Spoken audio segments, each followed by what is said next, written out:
You're listening to Prosper in the Kingdom, the podcast where faith meets practical strategies to help you become healthy, wealthy, and wise.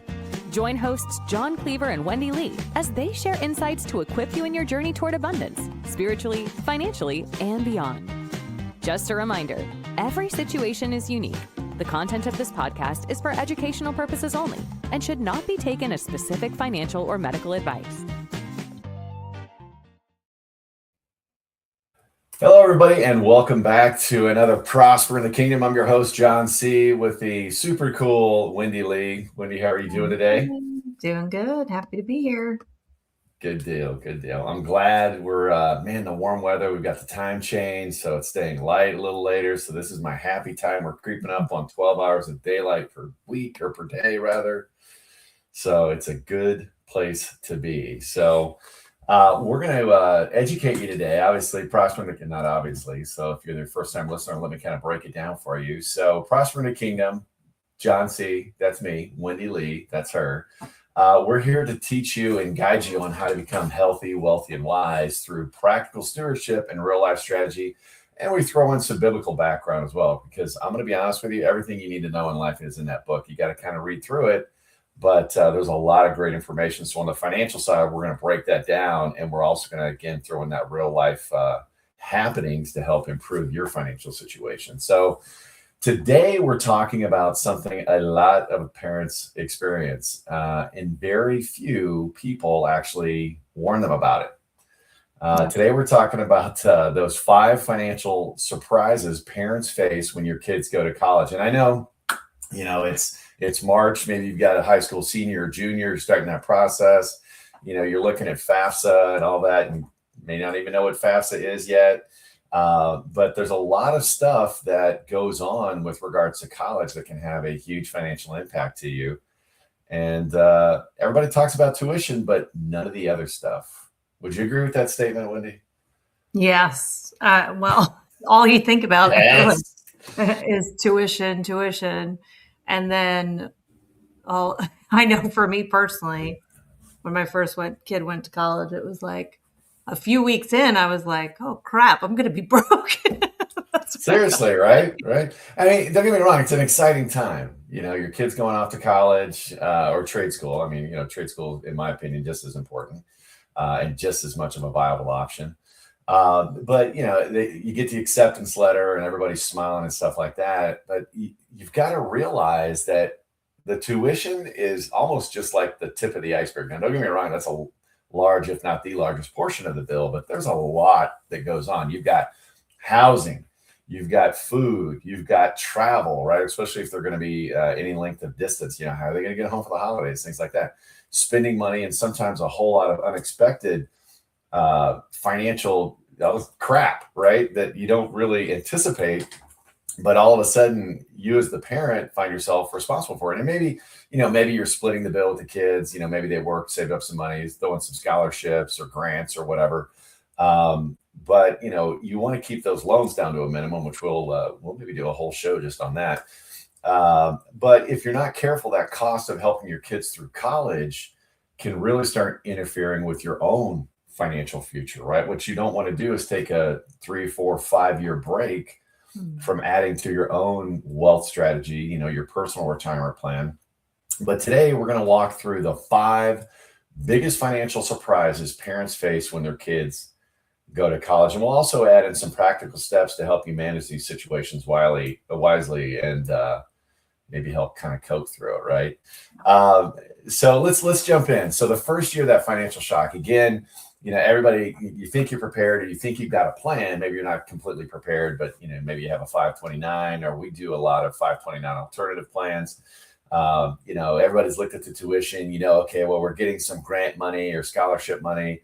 You got some saved money. But then the first semester arrives, right? And move-in day happens. A lot of kids, I think the majority of them actually go to college, and usually freshmen are required to live in a dormitory. Yeah, on campus. On campus, right? And I think that's a good thing because it helps the kids kind of make that adjustment, especially, not that people would admit it, but if they were a helicopter parent, I've seen those kids when they first get free, so to speak, they just go off the rails.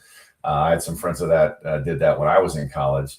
They just couldn't handle the freedom. But so that's a good transition. But you've got books, which I still scratch my head about that one. I don't understand. No, seriously, I don't understand why. It's like it's a textbook.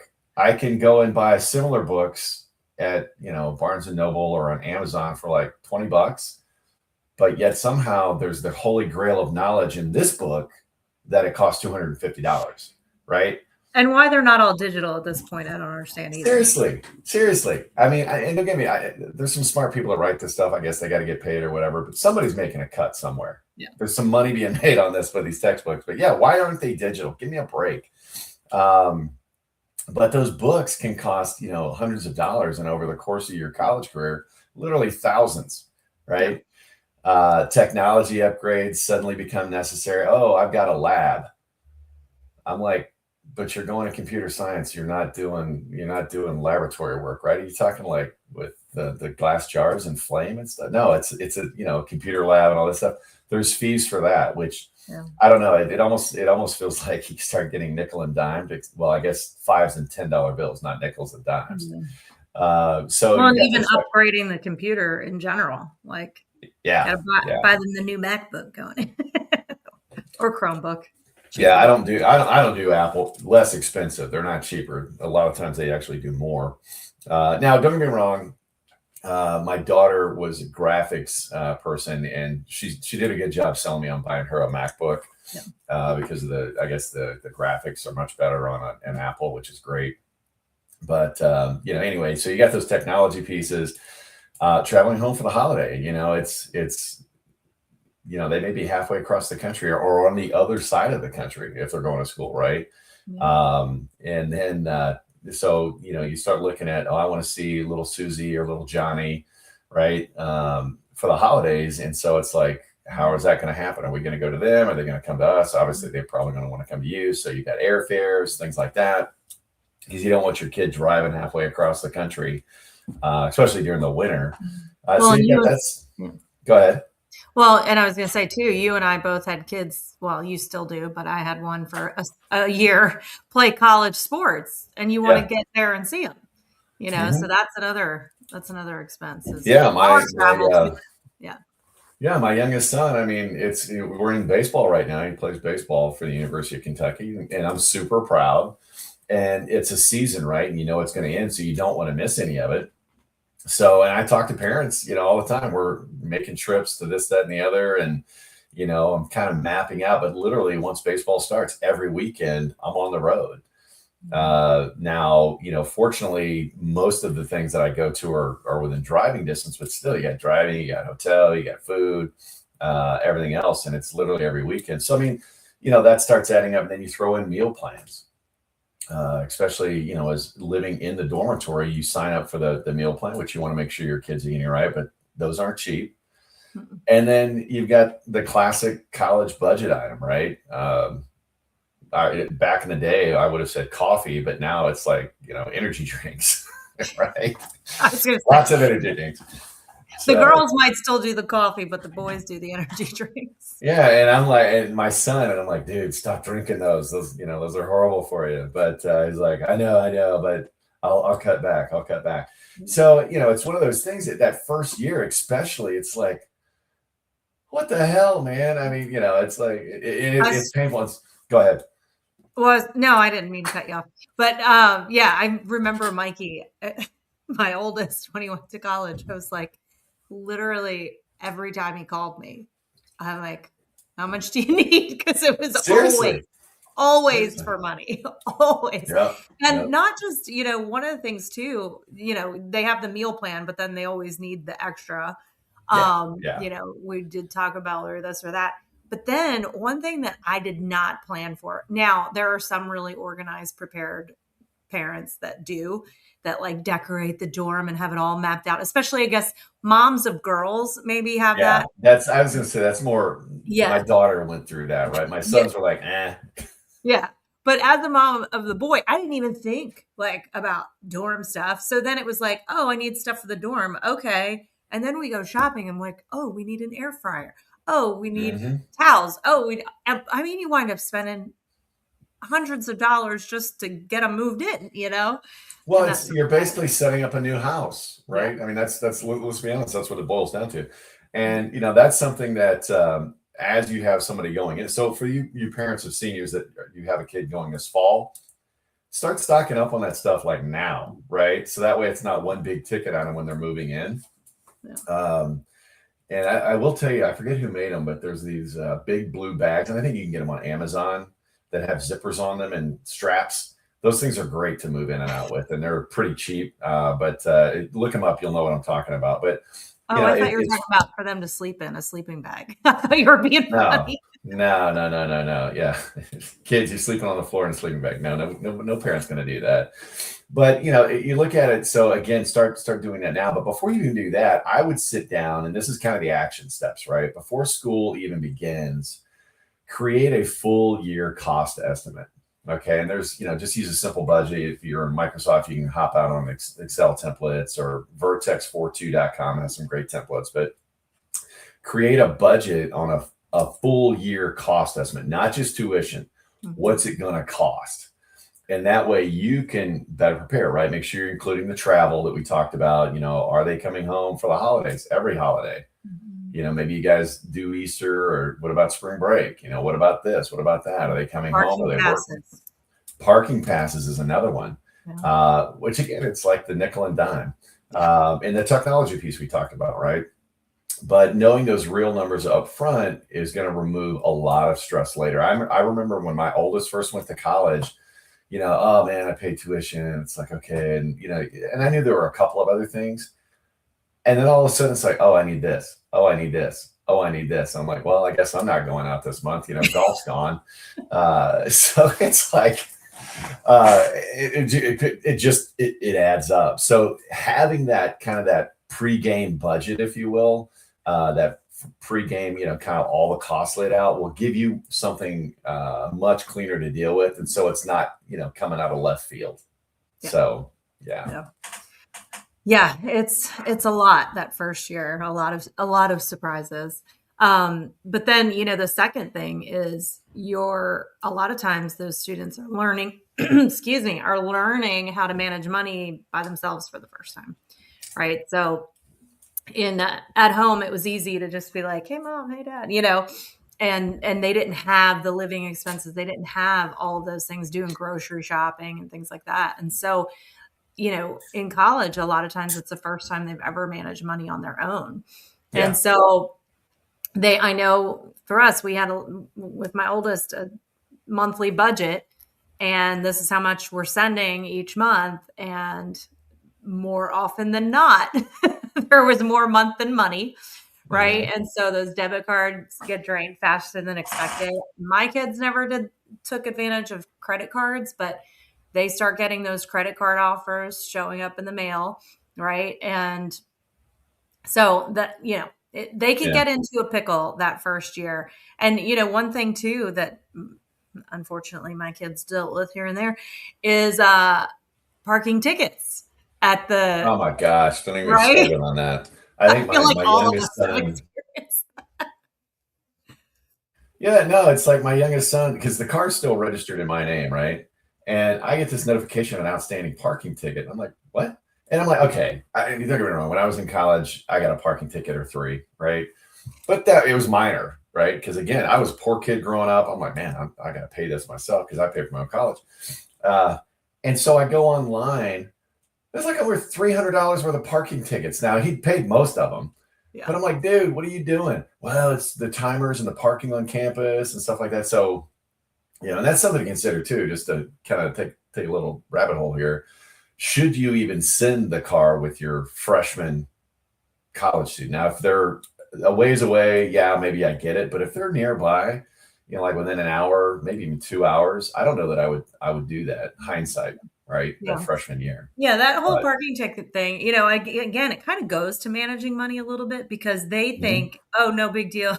Mom and dad will pay my ticket, and it's like, no, it's now time to take responsibility. These are yours. Be better about getting to class on time, so you don't have to park in a place that, Well, and kind of tying back to that, I mean, I didn't pay him. I'm gonna tell you that right now. I'm like, no, dude, that's part of being a car owner. You made the choice to park there, so you get to pay the ticket. And so we got him paid off, and he paid me back.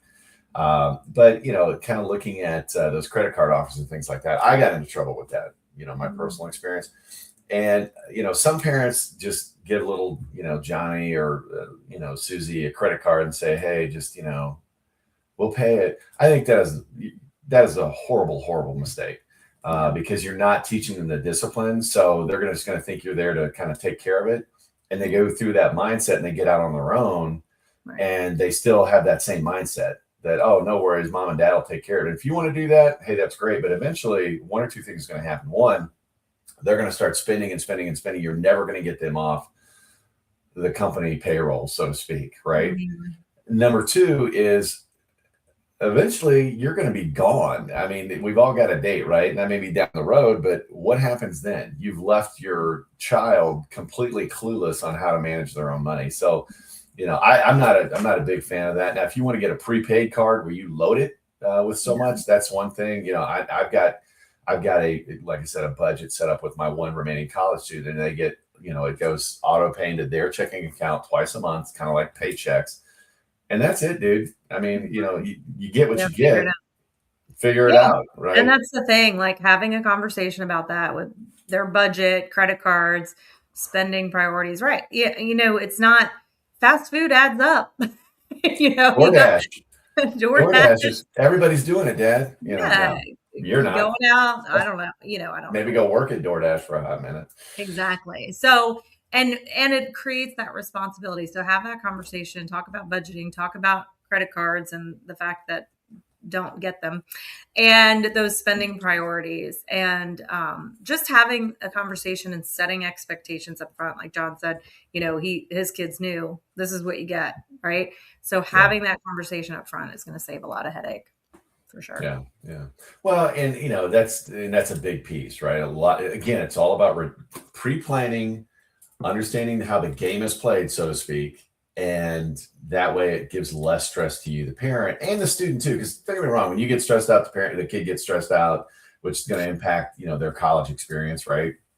But one of the big pieces, most freshmen live in the dorm. Well, the vast majority realize about halfway through that this kind of sucks. I've got a floor manager or a hall manager or whatever monitor, and I want a little more freedom. My friends are getting a place off campus. It's that off-campus housing, right? And this is the one that really catches people off guard. Okay. First year of college, again, in the dorm living, it's pretty structured. You got the university involved, you're getting all the notifications and stuff. But that sophomore year, again, most students want to move off campus into apartments or rental houses. And I'm dealing with an issue right now with a rental company. And that's part of the reason we're having this conversation, everybody, today, is because I just shake my head. My background, just so I've done rental properties for decades. And my last job before, starting Prosper in the Kingdom and working with, awesome people like Wendy and some others, I worked for a hedge fund, and I literally bought 130 rental properties every single month. I did that for 3 years, and we got them up running for rentals, managed the leases and stuff like that. So I know a lot about this. Okay. But when the kids want to move off, most parents don't know anything about it. Maybe you rent an apartment before you bought your house, but you've been in your house now for 10, 20 years or whatever. And it's kind of gone. Right. But all of a sudden you've got to deal with lease agreements. You've got to deal with landlords, management companies, things like that, utilities, furniture, security deposits. And again, it's not just your kid. Usually there's 2 or 3 other kids that you have no idea who they are, right? And you hope the parents are cool and responsible like you. Maybe they are, maybe they're not. Let's spin the wheel and see what happens. You got security deposits. But in many cases, in the majority of cases, you're actually co-signing on that lease as well. And you've got to understand this. And this is where, and don't get me wrong, you don't have to really know the ins and outs, right? But you leverage AI. I'm telling you, man, when the agreement comes in, make sure you read it and don't just sign it. Most parents say, oh yeah, it's just the lease. You just got to pay rent. No, the devil's in the details, guys. And I'm telling you, you need to read through that and even run the document through AI and have it point out things too, and make sure that it's compliant. The leasing company that, we went through, got everything signed up, and I actually read the document, missed a part on the late fee, right? Now, most states, you have 5 days before a late fee kicks in. Mm-hmm. Well, there was a weekend. The first was a Friday, and so it was a second, third was on the weekend, and then the fourth, and I went in to pay it because I didn't want to go past the fifth. There was already a late fee on there, and I'm like, what? Mm-hmm. And again, there's 3 or 4 people on the lease, so it's kind of confusing when you log into the portal. It's not just sending a check anymore. Nobody does that, right? And I realized that they charge late fees, and I saw where a couple of the roommates got hit with a $50 late fee on the second of the month. That is completely illegal in the state that he's living in. So I reached out to him, and I cut out the state code that says and they apologized and changed their lease. But keep in mind, folks, this is a management company that is in business and has been in business and manages a lot of different properties. Do you think they refunded all those fees to everybody else? Probably not, right? So you got to be aware of that. And, I'm dealing with another issue right now where literally this month they switched to a new platform and I set up auto pay, on the rent and everything else, no big deal. Well, my son reaches out, hey, we've got a late charge. I'm like, for what? And he said, the rent. They had switched to a new accounting software, didn't notify any of the co-signers or anything like that. And again, they were going to charge me with a $50 late fee. I'm like, wait a minute. So I signed up for auto pay. I'm a co-signer. I'm on the documents, right? And you didn't notify me and you're going to hit me with a $50 late fee? I don't think so. And this is where having an attorney, we're part of an attorney network, which we partner with clients. If you're interested in that, we'll put the link in the documents. But I called and I said, look, this is unacceptable. And of course, Tiffany and Amber, who were the first people I spoke to, didn't really get it because they're going through a checklist. And finally I said, okay, I just need to know where my attorney needs to reach out to. And all of a sudden it got real. And one of the owners got on the phone, apologize. We'll give you a $50 refund. We're not going to do that. Just here's the new link. We'll send it to you. But that's, again, I'm venting a little bit, but that's the stuff you deal with. And so you've got to, again, the devil's in the detail. What if one roommate moves out? It's not like you're responsible for just your child's part of the lease. You're responsible for the entire lease. So if they all bail, irresponsible parents, you're stuck with the whole thing. Yeah. Damage occurs, stuff like that. They decide they're going to have a party and some idiot comes in that they don't even know trashes the place. But you've got to be aware of that and deal with that and set some groundwork and some rules when you co-sign for a parent. And I'm going to be straight up with that. Daughters are easier. I've got 2 boys and a daughter. They're just easier. They're more responsible, so kudos to the ladies out there. Not everyone, but the vast majority. The boys are just kind of thinking, hey, what's the deal? What's the big deal? But anyway, so I don't know, Wendy, I'm going to stop the tirade there, but it's a big, big responsibility, right? I mean, I've seen parents get literally stuck with thousands of dollars because a roommate bailed halfway through the year because they failed out, first semester. Yeah. And now it's like, or there was a disagreement and I'm going to go move in with my other friend, peace out. Yeah. I didn't face any of that. I never paid rent or co-signed. So, I got lucky there. Of course, you had more kids in college than I did. So, but yeah. And then, moving on, one of the other things to think about too is, sometimes we as parents are sacrificing our own financial future to help our kids succeed, which, we want our kids to do well. We want the best opportunity for them. A lot of us, feel like we're working for them. Right. But sometimes we wind up making, as parents, financial decisions that hurt us long-term. Taking out the Parent Plus loans, which sometimes it's necessary. I get it, but that becomes a financial burden long into the future. Draining retirement accounts, which I would highly caution. Do not do that. Yeah, don't. One thing, I never thought about before that until I met John and learned, how money works and the rule of 72. And, we teach the rule of 72 that when you're looking at how often your money doubles, you take your interest rate, 72 divided by your interest rate, or interest rate divided by 72. I always say it wrong. I do it right in the calculator. I just always say it wrong. Anyway, and that'll tell you how many years it takes for your money to double. Well, the opposite is also true, right?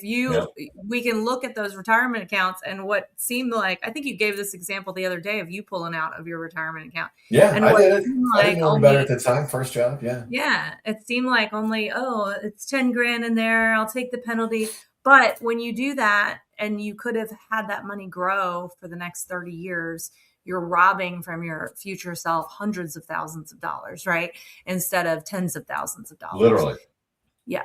And so, and then the other thing is delaying our own financial plans, right? Pausing contributions to retirement, or, not getting it set up. And, helping your kids is admirable, but sacrificing your entire financial future isn't always the best strategy.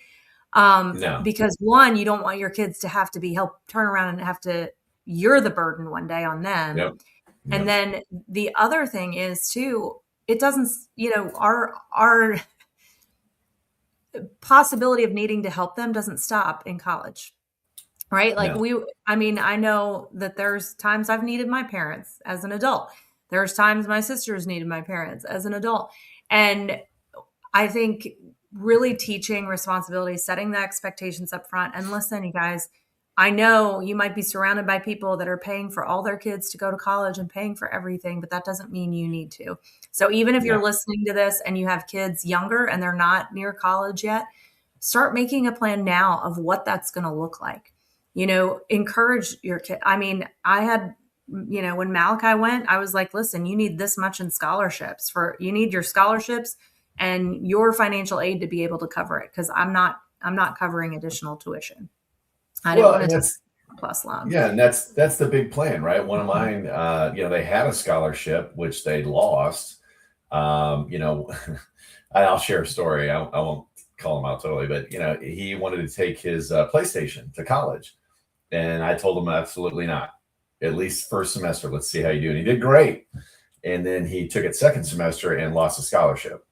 And I didn't react emotionally. I mean, I was a little upset, a little disappointed. But it was also a moment for him to shine because obviously he was really nervous telling his mother and I that, hey, I lost my scholarship, because I warned him against that, and we knew the deal. I mean, I saw the agreement was, they pay for half their college, we'll pay for half their college, right? And then any of the little periphery stuff like, the car and stuff like that, we'll handle that. But when he lost it, he came in and he had already had two things that he had planned as a solution. So he brought me the problem, but he also brought the solution. And we were just having a conversation a couple of weeks ago over a beer on that. And I told him, I said, dude, that was one of the proudest moments. He's like, you were proud that I lost my scholarship? I said, no. I wasn't proud that you lost your scholarship. But the fact that you just didn't roll over and say, well, what are you going to do about it, Dad? No, it was, they came with a solution. So it was awesome. Again, teaching them responsibility so they don't live in your basement until they're 55, 60. Yeah. So. Yep. So finally, just wrapping up. Are we wrapping up? Yeah, because we're on number 5, preparing your kids for the real life. No. So let's go back to that. So how do you make sure, again, making that, because I don't want people to think, I need to be a good parent or pay for my kids. No, come up with a plan that works for you and your family, right? Forget what the Joneses are doing. Okay, you want to make sure, like you said, you're protecting your own retirement, your own financial stability. But like when he said, helping your kids should not jeopardize your financial security for the future, right? So in the reality of it is here, right? Ultimately, college is supposed to prepare young adults for life. And if you're in there bailing them out on every little thing or covering everything, you're not preparing them for life. You're preparing them or enabling them through a parental support system, right? So they're never going to get out of the nest, so to speak. And I know that's probably going to trigger some parents. Well, I love little Tiffany, that whatever, right? That's great. Hopefully Tiffany finds somebody to marry and they'll take care of her the rest of her life. But that's going to trigger some people right there. That's okay. The whole goal of being a parent with the college and things like that, again, is to prepare them for young adults for life so they can make the decisions, so they can handle their money, teaching them how to build a budget or a spending plan, right? Teaching them good debt management so they don't all of a sudden, fall into that credit card trap, because the credit cards are waiting, man. They know these kids are going to get good jobs, right? And they want a chunk of that ongoing forever. So that's why they give those free credit cards out, right? Investing, kids can start investing when they're 18, right? Or earlier if the parents get involved, right? My college student now has had an investment account since he was 8 years old, right? And it wasn't huge, but time adds up, right? And then teaching them how to build wealth, not just build an income stream, right? And we talk about all that, but those lessons often come later. And sometimes if you don't prepare your kid, they come in a real hard way. Think about some of the stuff you may have gone through. Do you want to have your kid going through that same headache and trial and tribulation? No.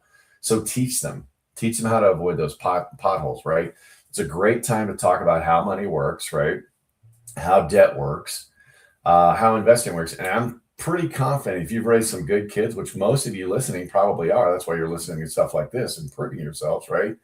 They get it, right? And they want to learn that stuff too. And it's all about teaching them. And so they're able to and empowered to make good decisions to build a strong financial life over time, right?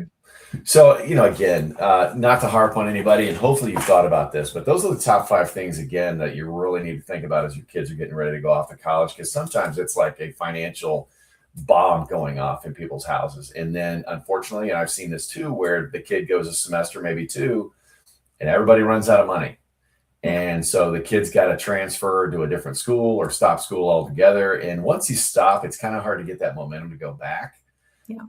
Or they start racking up student loan debt. And then that is gotten to a point where it becomes so easy that they just start using it as an income stream, thinking, oh, let's worry about it down the road, right? And then they come out of school with, $150,000, $200,000 in student loans, and they've got a basic degree. Okay, which you don't want that for your child either. But, sending a child to college, again, it's an exciting season for families. It's one of the most financially complex that I think people underestimate completely. But again, focusing clarity, communication, structure, and understanding what the real costs are and teaching that financial responsibility, making sure your support, for your children aligns up with your long-term financial plan is really what's going to set you apart from, unfortunately, a lot of the parents out there who just kind of run into it blindly thinking it's all going to work out, right? So if you'd like to get clarity around your own financial structure, we've talked about this in the past, need help kind of guiding through what would be a good college plan, right? Or, hey, I don't have a college age student, but I've got, a 2-year-old, a 3-year-old, I want to get them set up for the future. You can do amazing things the more time you have to kind of prep for that. So reach out to us, get your free Safe Money Roadmap, right? And just simply go to safemoneyroadmap.com. We'll put the link in the show notes and let us help you out. We'll just kind of show you some things, right? We know some things. So I know, right? So it's a simple way to see where you currently, stand financially, identify some opportunities for you in multiple areas to strengthen your financial future for not only you, your kids. And remember, that strong financial future, it's not built overnight. It takes some time, but that's where the planning comes in place. So anything to add to that, Wendy? I would just say, also that Safe Money Roadmap, if you're a parent or a former student who's carrying a lot of student loan debt, we do have, if you have federal debt or Parent Plus loans, we do have options to help you with that. So fill out that Safe Money Roadmap, and there's a spot for notes. Just let us know that that's what you're looking for help with, and we can. Just a side note on that too. I saw a commercial this past weekend. They're starting to pop up because we're getting close to graduation about converting federal student loans to private loans, and a lot of banks line up to get you to do that, right? Oh, we'll lower your monthly payment. You'll end up paying a lot more. Okay, I'm just going to tell you, they'll lower the monthly payment, but they're going to stretch it out over time. And that's something that I always counsel my clients. If you have a plus loan, or, as a parent, or your student has federal loans, don't convert them to private loans. Just don't do it, right? Because a lot of those student loans, like Wendy was talking about, the federal loans qualify for full or partial forgiveness. Payments can be reduced and things like that. And that includes plus loans. I want you parents to know that too. So if you've got, plus loans or federal student loans as a student or a parent, reach out to us. We can kind of guide you on that as well. But once they go private, you're in it. You can't really do anything. So just food for thought. So everybody, thanks again for being here. If you got some value out of this, do us a favor. Give us a little like, share this episode with a friend or family that maybe has some college students that are getting ready to head out into their own next chapter. But we'd love to help them out. And if you've got a topic you'd like to hear about, reach out to us. That's something we like to do. It's kind of like, okay, hey, people want to hear this, we'll do an episode on it. So with that, we'll see you next week. Wendy, as always, it was awesome to have you on here, kind of bringing your knowledge, especially as a parent of multiple kids with the college piece. And everybody have a great week, and we'll talk to you next time on A Prosper in the Kingdom. Bye-bye. Thanks for tuning in to Prosper in the Kingdom. If this episode added value to your day, be sure to like and subscribe. And don't forget to share it with someone who could use the encouragement. For more resources, head to prosperinthekingdom.com. Let's continue building lives of purpose and abundance, one step at a time.